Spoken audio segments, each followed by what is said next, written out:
ಒಂದು ಚಿಕ್ಕ ಹಳ್ಳಿಯಲ್ಲಿ ಅನ್ಯಾ ಎಂಬ ಹುಡುಗಿ ಯಾವುದೇ ಸುಳಿವು ಇಲ್ಲದೆ ಕಾಣೆಯಾಗಿದ್ದಳು. ಈ ಪ್ರಕರಣವನ್ನು ಇನ್ಸ್ಪೆಕ್ಟರ್ ಅರ್ಜುನ್ ಕೈಗೆತ್ತಿಕೊಂಡನು. ಮನೆಯ ಎಲ್ಲಾ ಬಾಗಿಲುಗಳು ಒಳಗಿನಿಂದಲೇ ಲಾಕ್ ಆಗಿದ್ದವು.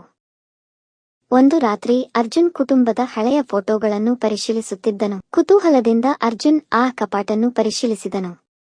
ಅದರ ಹಿಂದೆ ಹಲವು ವರ್ಷಗಳ ಹಿಂದೆ ನಿರ್ಮಿಸಲಾದ ಒಂದು ರಹಸ್ಯ ಸುರಂಗ ಇತ್ತು. ಅದರೊಳಗೆ ಅನ್ಯಾ ಸುರಕ್ಷಿತವಾಗಿದ್ದಳು, ಆದರೆ ಭಯಗೊಂಡಿದ್ದಳು.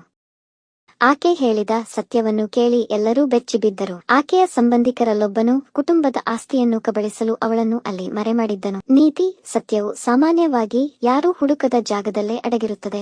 ಆದರೆ ಅನ್ಯಾಳನ್ನು ರಕ್ಷಿಸಿದ ನಂತರ ಅರ್ಜುನ್ಗೆ ಆ ಕೊಠಡಿಯಲ್ಲಿ ಇನ್ನೊಂದು ಸುರಂಗ ಕಂಡುಬಂತು. ಅದು ಎಲ್ಲಿಗೆ ಹೋಗುತ್ತದೆ ಎಂಬ ಕುತೂಹಲದಿಂದ ಅವನು ಅದರೊಳಗೆ ನಡೆದು ಹೋದ. ಸ್ವಲ್ಪ ದೂರದಲ್ಲಿ ಧೂಳಿನಿಂದ ಮುಚ್ಚಿದ್ದ ಒಂದು ಹಳೆಯ ಕಬ್ಬಿಣದ ಬಾಗಿಲು ಕಂಡಿತು. ಬಾಗಿಲನ್ನು ತೆರೆದಾಗ ಅವನಿಗೆ ಒಂದು ರಹಸ್ಯ ಕೊಠಡಿ ಸಿಕ್ಕಿತು. ಅದರೊಳಗೆ ಹಳೆಯ ದಾಖಲೆಗಳು, ನಕ್ಷೆಗಳು ಮತ್ತು ವರ್ಷಗಳ ಹಿಂದಿನ ಮಾಹಿತಿಗಳು ಇದ್ದವು. ಆದರೆ ಒಂದು ನಕ್ಷೆ ನೋಡಿ ಅರ್ಜುನ್ ಬೆಚ್ಚಿಬಿದ್ದ. ಆ ನಕ್ಷೆಯಲ್ಲಿ ಹಳ್ಳಿಯ ಅನೇಕ ಮನೆಗಳ ಕೆಳಗೆ ರಹಸ್ಯ ಸುರಂಗಗಳಿರುವುದು ಕಾಣಿಸುತ್ತಿತ್ತು. ಆಗ ಅವನ ಕೈಗೆ ಒಂದು ಹಳೆಯ ಫೋಟೋ ಸಿಕ್ಕಿತು. ಆ ಫೋಟೋದಲ್ಲಿ ಹಳ್ಳಿಯ ಎಲ್ಲರೂ ಗೌರವಿಸುವ ವ್ಯಕ್ತಿಯೊಬ್ಬ ಸುರಂಗದ ಬಳಿ ನಿಂತು ನಗುತ್ತಿರುವುದು ಕಂಡುಬಂತು. ಅರ್ಜುನ್ ಯೋಚನೆಗೆ ಬಿದ್ದ. ಆ ವ್ಯಕ್ತಿಗೂ ಈ ರಹಸ್ಯಕ್ಕೂ ಏನಾದರೂ ಸಂಬಂಧ ಇದೆಯೇ? ಅದೇ ಸಮಯದಲ್ಲಿ ಅವನ ಹಿಂದೆ ಯಾರೋ ನಿಧಾನವಾಗಿ ನಡೆದು ಬರುತ್ತಿರುವ ಶಬ್ದ ಕೇಳಿಸಿತು. ಅರ್ಜುನ್ ನಿಧಾನವಾಗಿ ಹಿಂದಿರುಗಿ ನೋಡಿದ. ಮುಂದೆ ನಿಂತಿದ್ದ ವ್ಯಕ್ತಿಯನ್ನು ನೋಡಿ ಬೆಚ್ಚಿಬಿದ್ದ. ಅದು ಹಳ್ಳಿಯ ಎಲ್ಲರೂ ಗೌರವಿಸುವ ಹಿರಿಯ ವ್ಯಕ್ತಿಯಾಗಿದ್ದ. ಅವನು ಶಾಂತವಾಗಿ ನಗುತ್ತಾ, ನೀನು ಇಲ್ಲಿ ಬರುವೆ ಎಂದು ನನಗೆ ಗೊತ್ತಿತ್ತು ಎಂದ. ನಂತರ ಅವನು ಅರ್ಜುನ್ಗೆ ಒಂದು ಹಳೆಯ ಡೈರಿಯನ್ನು ಕೊಟ್ಟ.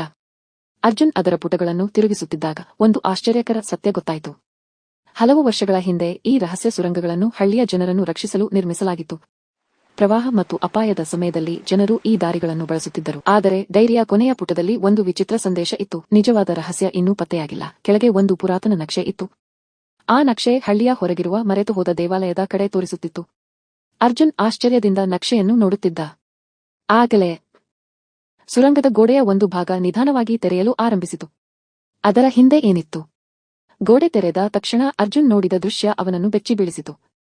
ಅವನು ನಿಧಾನವಾಗಿ ಹೊಸ ಸುರಂಗದೊಳಗೆ ನಡೆದು ಹೋದ. ಸ್ವಲ್ಪ ದೂರದಲ್ಲಿ ನೂರಾರು ವರ್ಷಗಳಿಂದ ಯಾರೂ ನೋಡದ ಒಂದು ಪುರಾತನ ದೇವಾಲಯ ಅವನ ಕಣ್ಣಿಗೆ ಬಿತ್ತು. ದೇವಾಲಯದ ಮಧ್ಯದಲ್ಲಿ ಒಂದು ದೊಡ್ಡ ಕಲ್ಲಿನ ವೇದಿಕೆ ಇತ್ತು.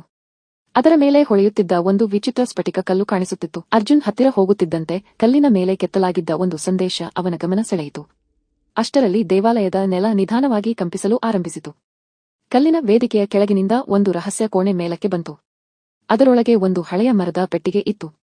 ಅರ್ಜುನ್ ಅದನ್ನು ತೆರೆದಾಗ ಚಿನ್ನವಲ್ಲ, ಒಂದು ಪುರಾತನ ಡೈರಿ ಸಿಕ್ಕಿತು. ಡೈರಿಯ ಮೊದಲ ಪುಟದಲ್ಲಿ ಒಂದೇ ಒಂದು ಸಾಲು ಬರೆಯಲಾಗಿತ್ತು. ರಹಸ್ಯ ಸುರಂಗಗಳು ಕೇವಲ ಆರಂಭ ಮಾತ್ರ.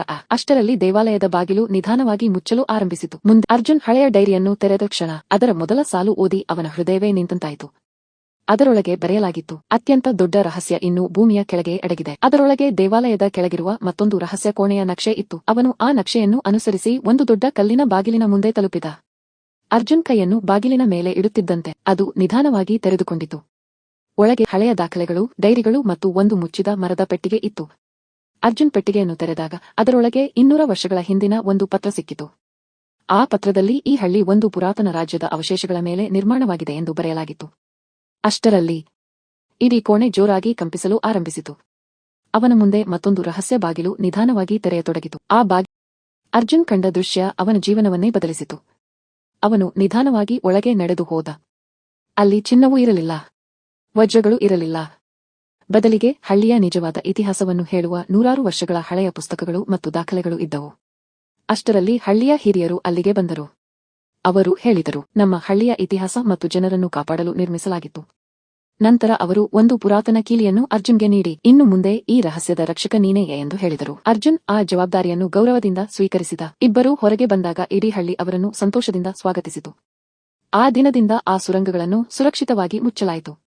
ಆದರೆ ಅವುಗಳ ಕತೆ ಮಾತ್ರ ಪ್ರತಿಯೊಬ್ಬರ ಹೃದಯದಲ್ಲಿ ಶಾಶ್ವತವಾಗಿ ಉಳಿಯಿತು. ನೀತಿ, ನಿಜವಾದ ಸಂಪತ್ತು ಚಿನ್ನದಲ್ಲಲ್ಲ, ನಮ್ಮ ಇತಿಹಾಸ, ನಂಬಿಕೆ ಮತ್ತು ಒಗ್ಗಟ್ಟಿನಲ್ಲಿ ಅಡಗಿದೆ.